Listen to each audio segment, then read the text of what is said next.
네, 안녕하십니까. 반갑습니다. 이번 영상에서는 저스트 살펴보겠습니다. 시청하시기 전에 구독과 좋아요 한 번씩만 부탁드립니다. 그리고 저한테 문자로 숫자 1 남겨주신 분들 제가 9월 16일에 던 프로토콜 코인 추천드렸습니다. 1차 목표가로만 전량 매도하셨다고 하더라도 순수익 기준으로만 94% 이상 달성하셨을 겁니다. 수익 다시 한번 축하드리면서 오늘 영상 시작하겠습니다.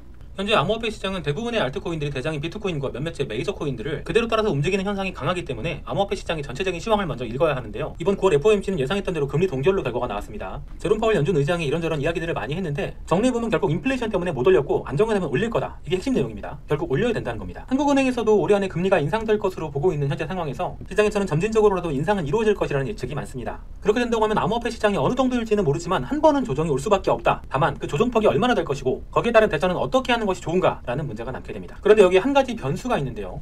너무 잘 아시겠지만 미국 대선이 현재 얼마 남지 않았습니다. 그런데 바이든 대통령의 지지율이 갈수록 낮아지고 있죠. 지난 12일에 메카시 하원 의원이 바이든 대통령에 대해서 탄핵 조사까지 지시하면서 지지율이 더 낮아졌다는 분석입니다. 그에 반해 경쟁자인 트럼프 전 대통령은 공화당 후보 경선에서의 지지율이 압도적으로 높은 상황인데다 전국 유권자 대상 지지율 조사에서 59%포인트라는 과반수가 넘는 지지율 조사 결과가 나온 상황입니다. 게다가 바이든 대통령의 경제정책에 지금 미국 국민들의 불만이 굉장히 높은 상황인데요.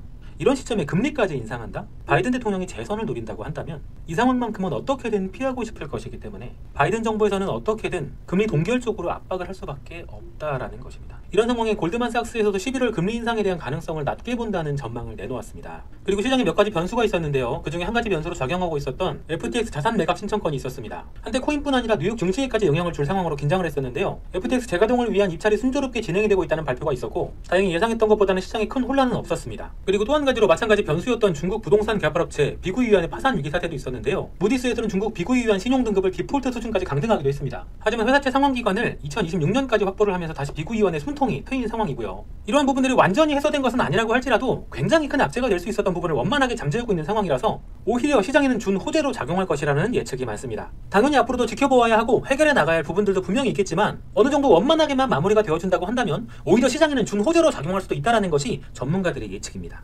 이런 상황들을 종합적으로 정리해보면 현재 시장에 압박을 가할 요소들이 하나하나 정리가 되어가고 있기 때문에 10월, 11월, 12월 금리 인상에 대한 부분만 어느 정도 시장이 감당할 수준으로 정리만 되어준다고 하면 올해 암호화폐 시장의 전망이 나쁘지만은 않다 생각해볼 수 있겠습니다. 여기에 추가적으로 기대해볼 만한 호재들은 벌써 내년으로 다가온 비트코인의 네 번째 반감기가 한 가지가 있고요. 다음 달로 결과가 미뤄졌던 현물 ETF 심사 한 가지가 있습니다. 비트코인 반감기에 대해서는 이미 너무 다들 잘 아실 것이라서 부가 설명은 하지 않겠습니다. 이번 반감기에도 큰 상승이 예상이 되다 보니 이미 올해 하반기부터는 내년의 상승을 예상하는 매수세들로 일부분 선상승이 있을 것이라고 봅니다. 또 현물 ETF 같은 경우도 이미 잘 아실 텐데요. 10월달로 결과가 미뤄졌을 뿐 시장에서는 이미 승인이 될 것을 거의 기정사실로 받아들이는 상황입니다. 대표적으로 블랙록을 비롯한 여러 가지 현물 ETF가 있죠. 10월에 예상대로 승인이 된다고만 하면 어마어마한 금액이 암호화폐 시장에 유입이 될 것이고 이에 따른 그 파급효과 역시 어마어마할 것으로 보고 있습니다. 이런 상황에서 비트코인이 큰 움직임 없이 횡보하는 것처럼 보이셨을 수도 있겠지만 자세히 들여다보면 중간중간 빅쇼를 통해서 사실은 물량을 엄청나게 모아가는 세력들이 있다는 것도 확인해 볼 수가 있는데요. 이런 엄청난 자금력을 동원하면서 이렇게까지 비트코인을 매집하고 있다는 것은 그 세력들이 원하는 분명한 목표가 있다는 것을 알려주는 것입니다.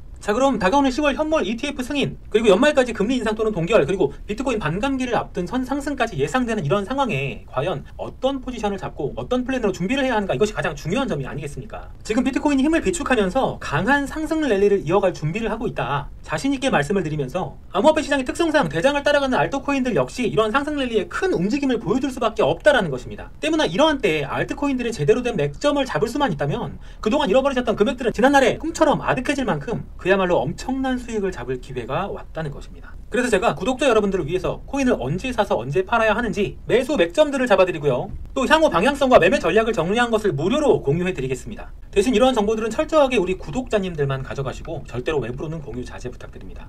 매매 전략과 코인 정보 받으시는 방법은 간단합니다. 구독과 좋아요 눌러주시고 지금 하단에 보이는 전화번호 문자 숫자 1 남겨주시면 급등할 코인들 초보가 잡아도 부담없고 매도 타이밍을 살짝 놓친다고 해도 손실까지는 보지 않을 만한 맥점으로 잡은 고급 정보 챙겨드리겠습니다. 그리고 저한테 문자로 숫자 1 남겨주신 분들 제가 9월 16일에 던 프로토콜 코인 추천드렸습니다. 매수가에 손절가, 목표가까지 잡아드렸고요. 목표가 달성 시 50% 매도, 이후에 잔량은 자율 매도하시라고 남겨드렸습니다. 있습니다. 던 프로토콜 540원 이상까지 상승해서 매수 추천가 대비해서 순수익으로만 200% 달성했습니다. 목표가에 전량 매도하셨다고 하더라도 순수익으로만 94% 이상 달성하셨을 겁니다. 다시 한번 수익 축하드리고요. 이렇게 급등할 종목들 받아보기 원하시는 분들은 구독과 좋아요 꼭 눌러주시고 문자로 숫자 1 남겨주시면 제가 단기적으로 급등할 만한 종목들 챙겨서 보내드리겠습니다. 제가 추천드리는 단기 급등주로 자금도 넉넉히 준비해두시고 경험도 쌓으셔서 이번 상승 랠리에는 꼭 기회 놓치지 마시고 같이 큰돈 버셨으면 좋겠습니다. 영상 시청해주셔서 감사합니다.